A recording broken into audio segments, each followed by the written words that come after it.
Welcome to our special show. 2024 has been a watershed year in India's fight against child marriage with a series of significant milestones in the last year. Multiple High Court orders from across India that fix accountability, a historic Supreme Court judgment, the launch of a nationwide government-led campaign, and the strengthening of all-round intent.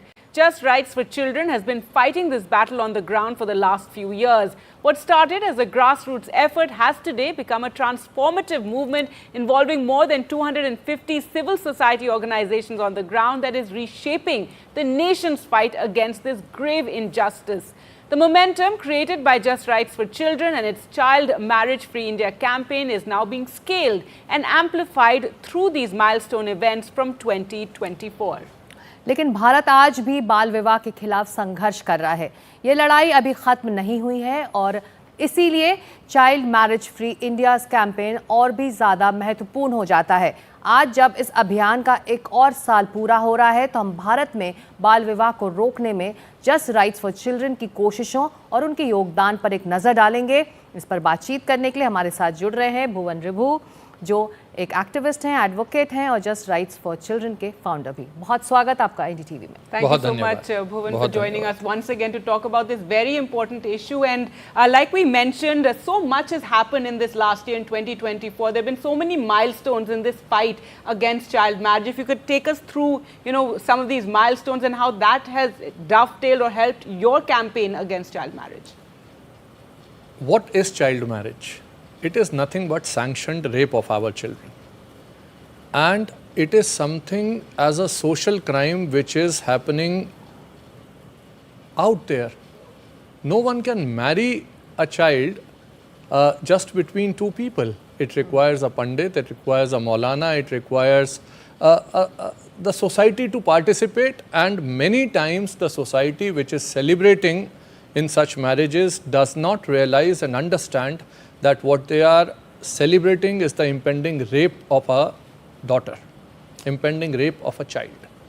In April 2024, we identified over 50 such cases where there was an impending marriage going to take place in the state of Rajasthan. And we started by approaching the Honorable High Court of Rajasthan by saying that no child should be allowed to marry on this Akshaya Tritiya. Akshaya Tritiya last year was on 10th of May. Yes. We approached early in the morning, I think on 6th or 7th, with these the invitation cards as well as the details of where these children were going to get married. And the High Court thankfully heard the case within one day and laid the responsibility and the accountability on the panchayats to stop child marriages, and said that the government will ensure that nowhere in Rajasthan a mass marriage of children would take place. I think that was the beginning of the legal or the judicial action. In due course of time, the civil society organizations working with Just Rights for Children across India identified over 400 most vulnerable districts, blocks, and over 50,000 villages where children are most vulnerable to being trafficked. And we started working and intervening in those villages, those blocks. We started with creating marriage registers. We said every marriage must be recorded at the panchayat level. So automatically panchayat will participate in identifying the age of who's getting married and if a child was dropping out of school to get married or not. Secondly, we started stopping child marriages physically. Armed with the High Court judgment in May, we approached the Supreme Court of India. In one of our partners, Seva, had already filed a case, and one of our colleagues was a party in that case. So we said we will ask the Supreme Court that this has already been directed by the High Court. Now this should be expanded to the rest of the country for everyone. That also yielded a great result. The Supreme Court gave a landmark judgment on, I think, 18th of October 2024. It gave a landmark judgment where it laid down the responsibility of child marriage prohibition officers. It said the police should create a separate cadre called child marriage police officers. It said that prevention must be accompanied with protection, which must follow prosecution. And prosecution has to create the deterrence which once again results in prevention. This is the wheel of change. A grassroots movement which had begun in 2023 with over 70,000 women coming out on the streets and demanding. I think NDTV was one of the first channels that had covered that event. Absolutely. They came out on the streets and demanded that we have been married, we don't want our daughters to be married. Right. That small campaign eventually culminated on 27th of November with the government of India launching the Bal Vivaha Mukta Bharat, the Child Marriage Free Bharat campaign, wherein over 26 crore people came together and took a pledge. This is the largest mobilization of people in human history. Right. And along with all these things that happened at scale on policy in courts, this once again translated into action on the ground. तो बहुत Over 300,000 child marriages have been physically stopped. That is 1/10. और ये छोटी छोटी जीत बड़ी जीत बनकर उभर कर आ रही है भुवन जी। बिल्कुल। एक गांव में यदि एक बच्ची की शादी कोई पुलिस वाला जाके रोक लेता है तो फिर वहां शादियां बिल्कुल लोग डरते हैं। बिल्कुल। और यही एक बात है जो कि हमको आगे लेके जानी है। ये जो पूरा साइकिल है चेंज का, जो जनता से शुरू हुआ, कचहरी तक गया, समाज में सरकारों ने इसको आगे बढ़ाया, आज फिर जनता के पास है। This is the future. तो आप जिस सुप्रीम कोर्ट के ऐतिहासिक फैसले का जिक्र कर रहे हैं भुवन जी, जिसमें बाल विवाह को लेकर बहुत महत्वपूर्ण फैसला दिया गया, कुछ दिन पहले मैंने और गार्गी ने इस फैसले के मुख्य सूत्रधार former supreme court chief justice DY Chandrachud ji से खास बातचीत की थी। ये पूरी बातचीत इस ऐतिहासिक फैसले के बनने की प्रक्रिया और इसे ज़मीनी स्तर पर सही तरीके से लागू करने के बारे में थी। आइए सुनते हैं। Justice Chandrachud, thank you so much for speaking to us here at NDTV on this very, very important campaign of ours. And your Supreme Court ruling on child marriage on the petition by Just Rights for Children, Partner Seva, has been a watershed moment in this fight against child marriage and for children justice. It lays out an action plan so that we can eradicate child marriage by 2030, hopefully. If you could tell us a bit about the thinking that went behind it, the genesis of the judgment. Well, just to place it in perspective, I was nearing the end of my judicial career and the judgment came just a month before I retired. And in the last few months before I finally bid farewell to the Indian judiciary in my role as a judge, we had three very important issues which we decided. The first was, of course, on child marriage, on which we worked extensively. The second, equally important, was about caste-based discrimination in our prisons. And we felt that this was an issue which had to be dealt with in the 75th year of the Indian Republic. And the third was on the rights of the differently abled citizens. Yes. So in that sense, I feel all three of them address very significant issues for the nation, which is 75 years young or 75 years mature, whichever way you look at it. But child marriage in that sense was the most important of all of them, I feel, because it cuts across the entirety of our social fabric and suggests the way forward for the development of the girl child. And we were moved, the court was moved by a civil society organization.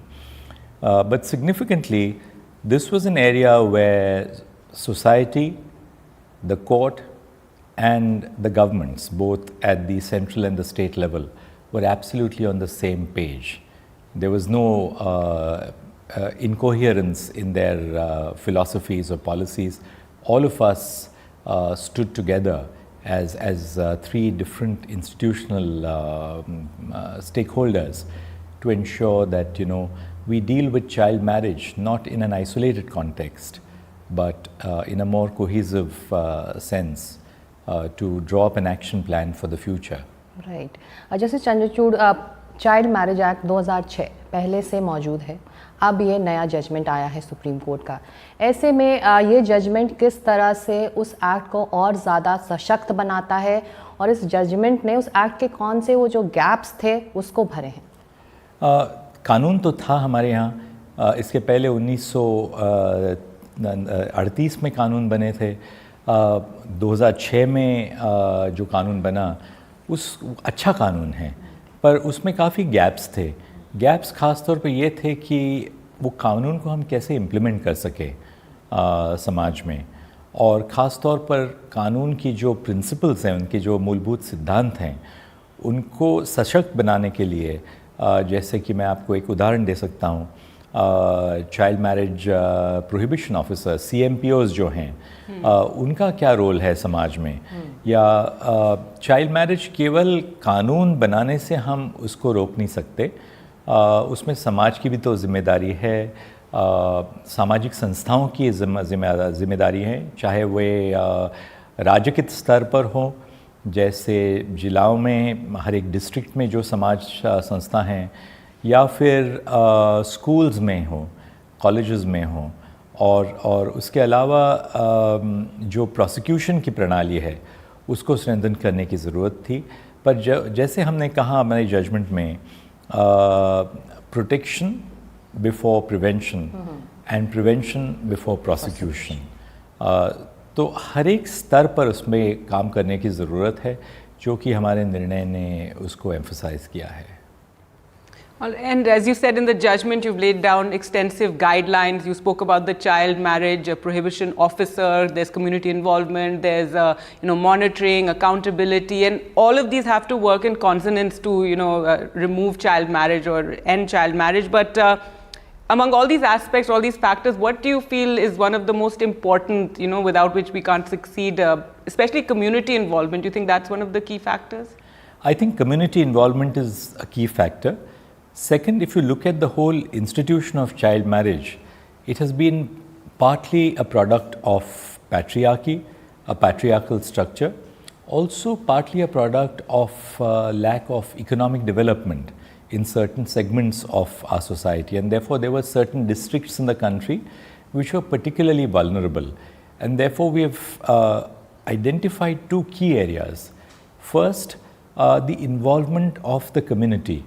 So we do not regard child marriage prohibition or the movement against child marriage only as a function of the officers of the state. Of course, they have a vital role to play, so that we have said that you must incentivize or train the ASHA workers, the Anganwadi workers, not just the prosecution wing of the state. But at the same time, we have gone beyond that, and we have emphasized on the need to incentivize parents. For instance, in terms of financial benefits, why do parents, fall a prey to child marriage? The reason is that there is this perception that the girl child may be a burden on the parents. Or another theme which we found has emerged consistently is the fact that parents also feel that, by getting a young girl child marriage, they are protecting, into invert commas, her chastity. Now, to answer this, just as the midday meal scheme has been extremely beneficial in enhancing enrollment in schools, incentivizing parents by the grant of financial incentives for a girl child at every stage of her education. तो मान लीजिए 8वीं कक्षा पास होती है बेटी, उसके बाद वो 10वीं कक्षा पास होती है, 12वीं कक्षा पास होती है, तो if we give financial incentives to parents, that answers in a very significant way the interrelationship between poverty, lack of resources, and the move against the girl child. Because it's statistically proven in India, National Family Health Survey जो बना है, उसमें जो अब statistics आए हैं बाहर, उनसे ये पता चलता है कि जब आप किसी बेटी को पढ़ाते हैं 10वीं कक्षा तक या 12वीं कक्षा तक, उसके आगे the age of marriage correspondingly increases. Yes. And when the age of marriage increases, many of the problems which are associated with child marriage, those then get obliterated. For instance, one of the problems of child marriage is the fact that infant mortality may be high, maternal morbidity may be high. बेटी की शादी जब 16 साल के पहले हो, मान लीजिए कोई लड़की 14, 15, 16 साल में उसकी शादी हो जाती है, तो आप अक्सर देखते हैं कि बाकी जो चाइल्ड बर्थ की प्रॉब्लम्स हैं, चाइल्ड बर्थ भी जल्दी हो जाती है। उस लड़की को बाद में स्टेरिलाइजेशन जो होता है, मान लीजिए 2-3 बच्चे पैदा होते हैं, उसके बाद उसको स्टेरिलाइज करते हैं, तो sterilisation takes place much earlier in life for that kind of a girl child. So ये जो समस्याएं हैं, इनको चाइल्ड मैरिज का जो मसला है वो केवल यही इसी बात पर निर्भर नहीं है कि आप बेटी की शादी 18 साल के बाद कर लें या उसको 18 साल के बाद कर लें। क्यों ज़रूरी है? क्योंकि 18 साल के पहले जब शादी हो जाती है तो अनेक बाकी जो सामाजिक समस्याएं हैं वो उनको बढ़ावा दिया जाता है। तो इस जजमेंट में केवल ये कानूनी स्तर पर ये जजमेंट नहीं लिखा गया है। जब हमने पूरा जजमेंट लिखा तो उसमें हमने शुरुआत में रुकमा बाई की कहानी जो थी उनके लाइफ की, उसके बारे में हमने जिक्र किया। तो एक सामाजिक ये प्रॉब्लम है। तो जजमेंट केवल एक हाँ, न्याय संस्था ने जजमेंट लिखी है तो कानून को देखना ही है, पर केवल इस समस्या को हम कानूनी स्तर पर देखकर उसका हम सुझाव नहीं ला सकते। इसके सामाजिक आयाम भी हैं, बिल्कुल। और आपकी अगुवाई में जो सुप्रीम कोर्ट ने ये जजमेंट दिया बाल विवाह पर, ये भारत सरकार का बाल विवाह मुक्त भारत अभियान का आधार भी बना, जो नवंबर में लॉन्च हुआ। ऐसे में आपको क्या लगता है कि जब आप सामाजिक आयाम की बात कर रहे हैं, तो ऐसे में जब हमारे जो धर्म गुरु हैं, हमारी पंचायतें हैं, हमारे सरकारी अधिकारी, उनकी क्या भूमिका हो सकती है बाल विवाह को रोकने के लिए, जो कमज़ोर बच्चे हैं उनको सुरक्षा देने के लिए और जो पीड़ित बच्चे हैं उनके पुनर्वास के लिए? देखिए, हर एक सामाजिक संस्था का अपनी जिम्मेदारी है। धर्मगुरु हैं, उनको समाज में उन पे विश्वास होता है, हर एक समुदाय के लोग उनमें विश्वास रखते हैं। डिस्ट्रिक्ट मैजिस्ट्रेट्स हैं, कलेक्टर्स हैं, उनका बहुत नज़दीकी रिश्ता होता है अपने डिस्ट्रिक्ट्स में, अपने जिलाओं में। उनके अलावा जो child protection officers, child protection units हैं, चाइल्ड वेलफेयर कमिटीज़ हैं, हमने ये भी कहा कि जुवेनाइल जस्टिस एक्ट के तहत जो पुलिस यूनिट्स बनाए गए हैं, उनको और चाइल्ड मैरिज लॉज को एकत्रित करके एक जिम्मेदारी उनको दे दी जाए। स्कूल्स में जैसे कि अपने अध्यापक हैं, अध्यापकों पे बहुत बड़ी जिम्मेदारी होती है, क्योंकि बच्चों की जो सोचने का उनका तरीका होता है तो वो बदल सकते हैं अध्यापक। तो केवल बेटी की सोच जो होती है उसको बदलने की ज़रूरत नहीं है, पर घर में जो लड़के हैं उनकी भी तो सोच बदलने की ज़रूरत है। तो जब स्कूल जाएंगे, कॉलेज जाएंगे बच्चे, तो उनको इस तरह की शिक्षा प्रदान करें कि हम उनको समझाएं कि क्यों ये सामाजिक समस्या जो है उसमें बदल लाने की ज़रूरत है। Because it affects boys as well. लड़कों पे भी फर्क पड़ता है। Absolutely. It's, social justice or gender equality is not just a girl's issue. It's a man and a woman's issue. Right. It cuts across society. So in that sense, it's when change takes place in the way we think, because ultimately, if we are now going to be moving towards a highly productive society, a $3 trillion economy, 50% of our population, which consists of women, they have to progress hand in hand with the rest of the population. So in that sense, I think this is an overall social context which has to be borne in mind. Right. Now, this has been hailed at all quarters by the grassroots workers, civil society, by us at NDTV, who've had this, long-standing campaign against child marriage. And as we said, you've laid down, the plan on how to fight child marriage. But what if it's, how do you advise it be implemented efficiently? Because what if this judgment, as good as it is just not put into action? First and foremost, it's important to adopt training programs at the grassroots level. Second, awareness of the nature of the problem and awareness of the rights which have been conferred by the law itself. So awareness is extraordinarily important. And the third is adequate reporting and accountability. The fourth is accountability. So accountability on the part of public officers who are to implement the law, training of all grassroots workers who are involved in the implementation of the law, awareness across society. Also, you know, in that sense, it's a multi-sectoral initiative Yes. that we have spoken about in the judgment. And without this multi-sectoral involvement of different segments of society, reaching out to only one element in that multi-sectoral, responsibility structure would not prove effective or sufficient. जी, जैसे चंद्रचूड़ एक और फैसला आया था बाल विवाह से जुड़ा हुआ, और सुप्रीम कोर्ट ने तब कहा था कि बाल विवाह का मतलब या फिर एक मायने बाल बलात्कार या बच्चों से बलात्कार या चाइल्ड रेप भी है। तो आपके इस ताज़ा फैसले में इसको क्या रिफ्लेक्ट किया गया है? क्या इस सोच को आपने कंसिडर किया था अपने जजमेंट में? जी, हमने ज़रूर किया था। इस जजमेंट में हमने पॉक्सो के बारे में काफ़ी जिक्र किया है। सुप्रीम कोर्ट का जो जजमेंट आया जिसमें कि the marital rape exception to section 375 of the penal code, जिसको सुप्रीम कोर्ट में पहले वाले एक निर्णय में उन्होंने स्ट्राइक डाउन किया था, so far as girls below the age of consent are concern, उनके बारे में उसमें भी हमने काफ़ी जिक्र किया है। क्योंकि जो बाल विवाह होता है, the moment a girl is married, it has two consequences.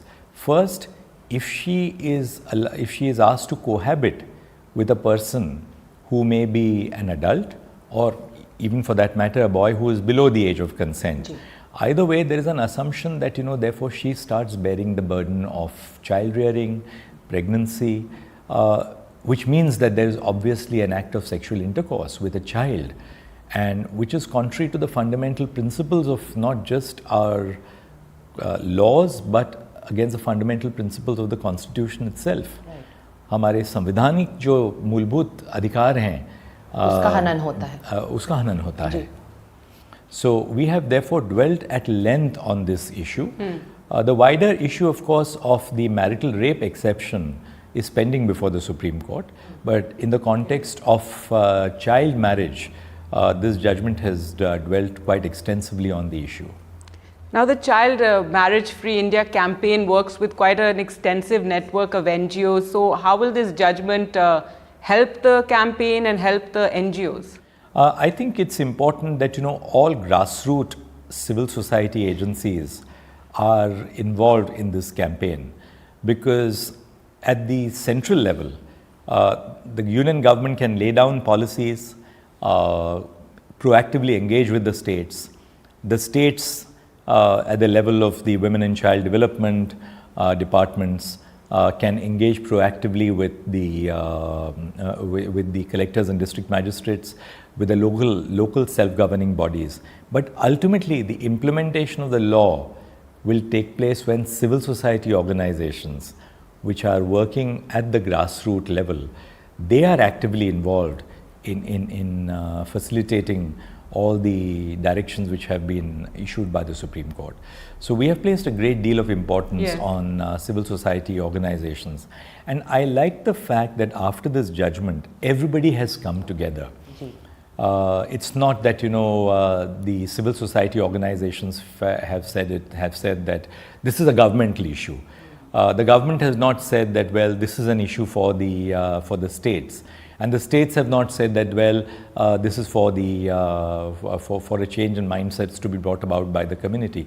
It's a effort which has to be taken in and taken up by every conceivable level of our societal structure, इसी से जुड़ा सर मेरा अगला सवाल यही है कि ये ज़रूरी लड़ाई हम सब मानते हैं कि किसी एक परिवार के लिए नहीं है, किसी एक संस्था के लिए नहीं है, किसी एक संगठन या सरकार के लिए नहीं है, ये सभी को साथ मिलकर लड़ना होगा।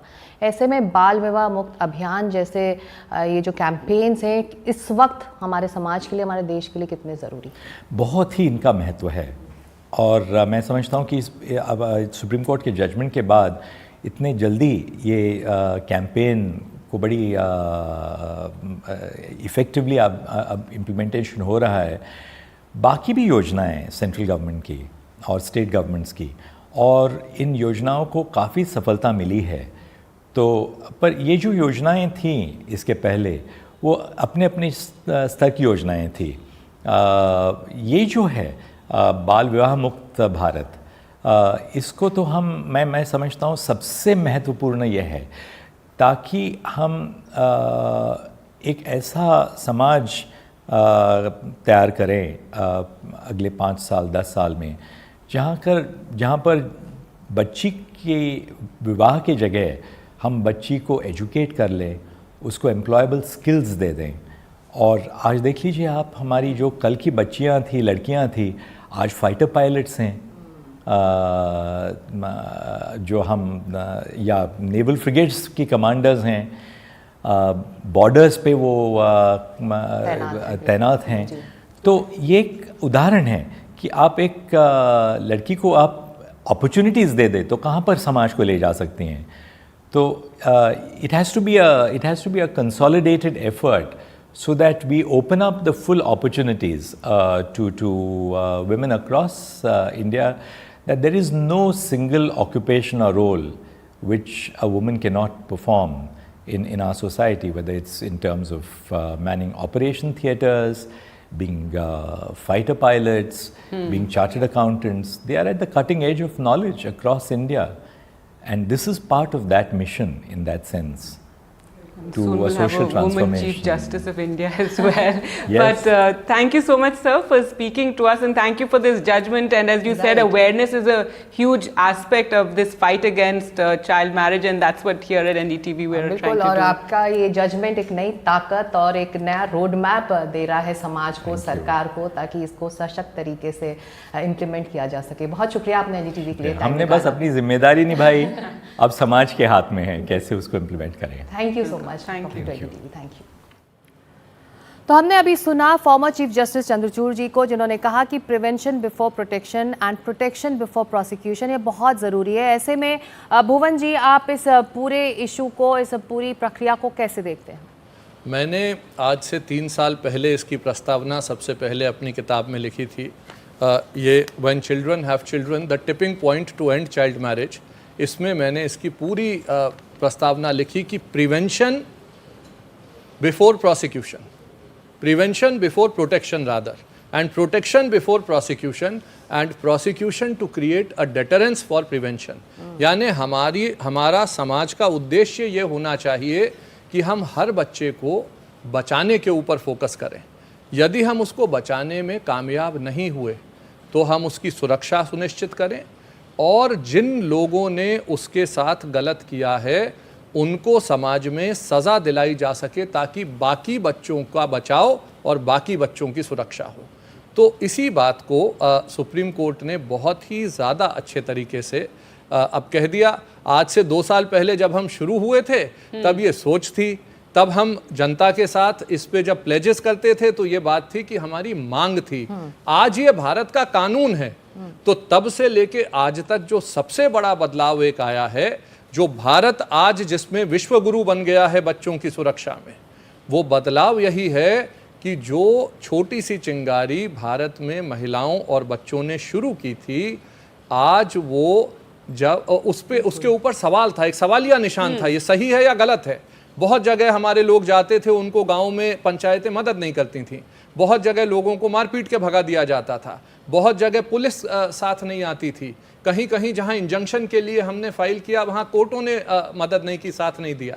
लेकिन आज ये सब खत्म हो चुका है। आज सुप्रीम कोर्ट का फैसला आने के बाद, ये आदरणीय हमारे जस्टिस चंद्रचूड़ जी की अध्यक्षता में जब सुप्रीम कोर्ट ने ये फैसला दिया कि आपको अब कोई इसमें दोहराए नहीं है, बाल विवाह एक सामाजिक अपराध है। Clearly, then something to really think about, and it's clear that society as a whole has to work to eradicate this social ill, and we were talking about the kind of efforts that have been made to do away with child marriage and ensure a child marriage free India by 2030. We'll slip into a short break now. Coming up on the other side, we'll be joined by renowned actor Neena Gupta, who will also talk about her experiences. Stay with us.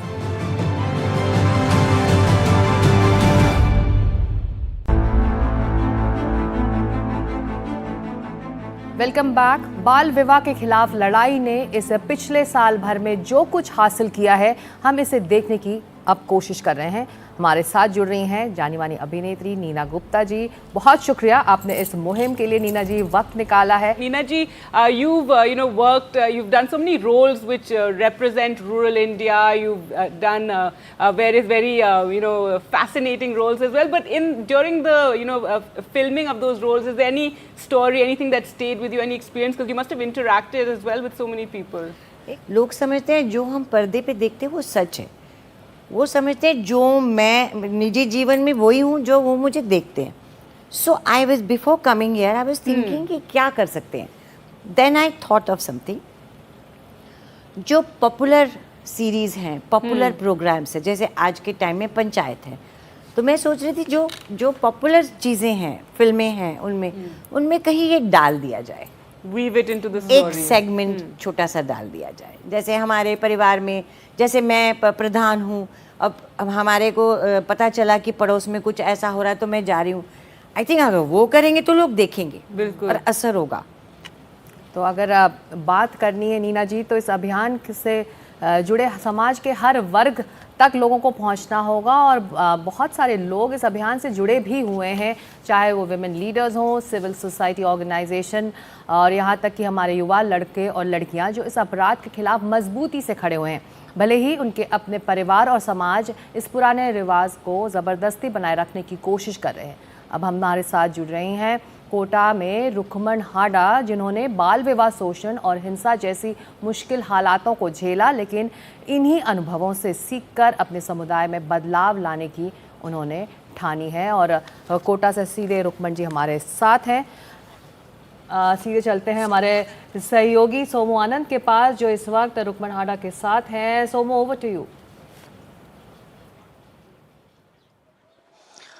देखिए, बाल विवाह की जब भी बात होती है तो राजस्थान की तस्वीर जो उभर के आती है वो बहुत ही खतरनाक तस्वीर उभर के आती है, क्योंकि बाल विवाह के सबसे ज़्यादा मामले जिन राज्यों में रिपोर्ट होते हैं उनमें से यह एक राज्य है। लेकिन बीते कुछ सालों में राजस्थान की यह तस्वीर बदली है, और वह तस्वीर बदलने वाली कुछ महिलाएं हमारे साथ हैं। उनमें से रुकमन हाडा जो हैं वो प्रमुख हैं। ये अभी समुदाय के साथ काम करती हैं। आप खुद भी बाल विवाह का शिकार हुई, लेकिन अभी जब आप लोगों के बीच में जाती हैं, उनसे बाल विवाह के बारे में बात करती हैं, किस तरह की भूमिका होती है आपकी? जी, जैसा कि मैं फील्ड कोऑर्डिनेटर हूँ, तो जैसे फील्ड पे जाती हूँ तो बाल विवाह जागरूकता के लिए जैसे आंगनबाड़ी में महिलाओं को इकट्ठा करना, या घर घर जाकर इस तरह से महिलाओं से बातचीत करना, स्कूल में जाके बच्चों को समझाना, और पंचायत में प्रोग्राम करवाना, इस तरह से हम जागरूकता प्रोग्राम करवाते हैं। आप क्या क्या बताती हैं जब महिलाओं के बीच में जाती हैं, लोगों से बात करती हैं? आपने कहा कि आप स्कूली बच्चों से भी बात करती हैं, उनको क्या बताती हैं आप?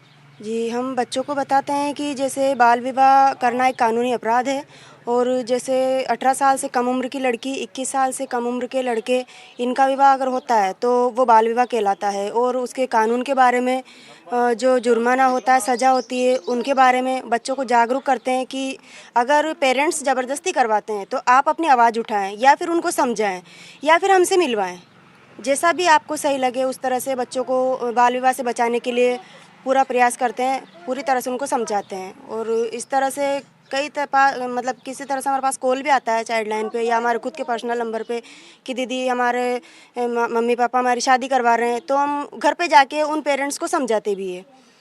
तो ये पेरेंट्स को समझाना कितना मुश्किल होता है, कितना आसान होता है? और कानून जबकि बना हुआ है, तब क्या उनको कानून की जानकारी है? वो जानबूझ के कानून की अवहेलना करते हैं, या कैसे उनको समझाती हैं आप? क्या दिक्कतें आती हैं आपको? जी, जैसे कि पेरेंट्स होते हैं तो कुछ पढ़े लिखे होते हैं, कुछ बिल्कुल नहीं पढ़े लिखे होते हैं। तो उनको, जो पढ़े लिखे होते हैं, उनको भी पूरी तरह से ये पता नहीं होता है कि उम्र क्या निर्धारित की गई है, या फिर होते हुए भी वो ये सोचते हैं कि लड़कियां जैसे बड़ी होती है तो जैसे पलायन करता केस ज़्यादा आते हैं, तो उनके डर की वजह से जैसे बोलते हैं हमारे मोहल्ले में ऐसा हुआ है तो हम हमारे बच्चे की शादी जल्दी करवाना चाह रहे हैं, या लड़के की भी इसी तरह से बहुत सारी चीज़ें आती हैं। तो हम उनको समझाते हैं कि ये कोई रास्ता नहीं होता है। लड़कियां या लड़के ये काम बाद में भी करेंगे अगर करना होगा, तो आप उनकी शिक्षा, स्वास्थ्य, और इन चीज़ों को ध्यान में रखते हुए बाल विवाह ना करें। और अगर फिर भी आपको कोई परेशानी होती है तो आप कानून की सहायता लें, हमारी सहायता लें, सोशल वर्कर जो भी है NGO वगैरह में बातचीत करें। हम बच्चों को भी समझाएंगे और आपको भी समझाएंगे और उनको कानून की जैसे जुर्माने के लिए सज़ा होती है वो सब चीज़ें उनको बताते हैं। और कुछ जानते हैं कि लड़का 18 साल से बालिग हो जाता है, तो उनको कहते हैं कि लड़का 18 साल में बालिग नहीं होता है, वो 21 साल बाद ही बालिग होता है। शादी के लिए 21 साल बाद? जी हाँ। लेकिन मैं आपसे ये समझना चाहता हूँ, क्योंकि आपका भी बाल विवाह हुआ, आप उन परिस्थितियों से कैसे निकल कर आई और अब उसके बाद आपने समाज में काम करना शुरू किया, अपने उस अनुभव के बारे में बताइए हमें। जी, जैसा कि मैंने पहले बताया था कि मेरी 15 वर्ष की उम्र में शादी हो चुकी थी, तो लगभग 1 साल ही ठीक ठाक शादी चली मेरी। उसके बाद जैसे ही मेरा छोटा बेटा, मतलब मैं प्रेग्नेंट थी, तो उस टाइम पे मुझे काफ़ी चुनौतियों का सामना करना पड़ा। जी। तो जैसे मारपीट, घर से बाहर निकालना, और मतलब जैसे मैं पढ़ना चाहती थी तो मुझे पढ़ाई में भी रोका गया। जैसा कि आपको रोका गया। मैं ये समझना चाह रहा हूँ कि आप अपनी तरफ से क्या संदेश देना चाहेंगी उन लोगों को जो बाल विवाह करते हैं अपने बच्चों का, या फिर समाज के दूसरे लोगों को, कि क्यों उनके लिए बाल विवाह के खिलाफ बोलना, उसके खिलाफ खड़े होना ज़रूरी है?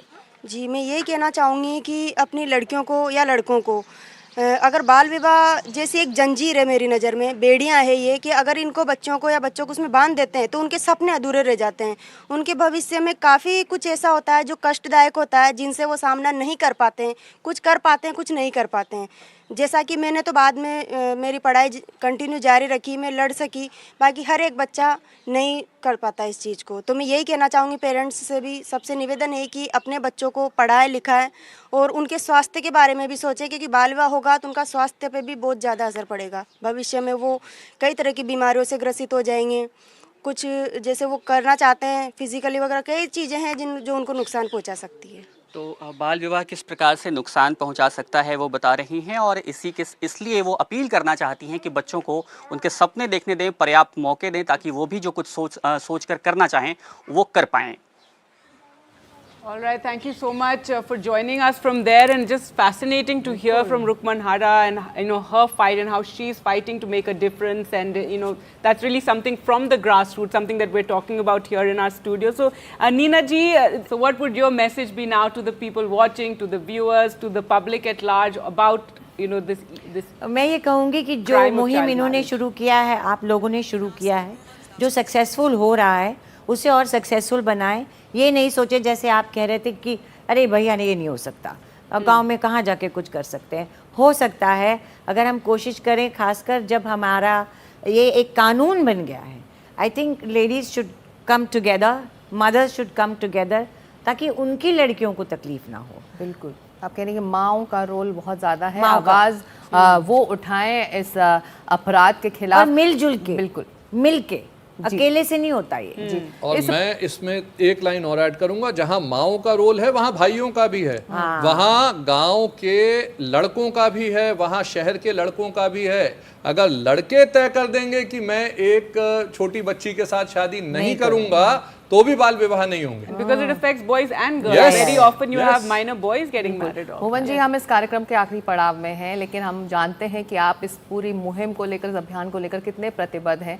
आप यहाँ नहीं रुकने वाले, लेकिन ये कार्यक्रम हमें यही खत्म करना होगा। लेकिन जाने से पहले एक आखिरी सवाल, अब आगे के लिए आपका रोड मैप क्या है? जस्ट राइट्स फॉर चिल्ड्रन का रोड मैप क्या है? इस बाल विवाह मुक्त भारत के लिए रोड मैप क्या रहने वाला है अगले 1 साल के लिए?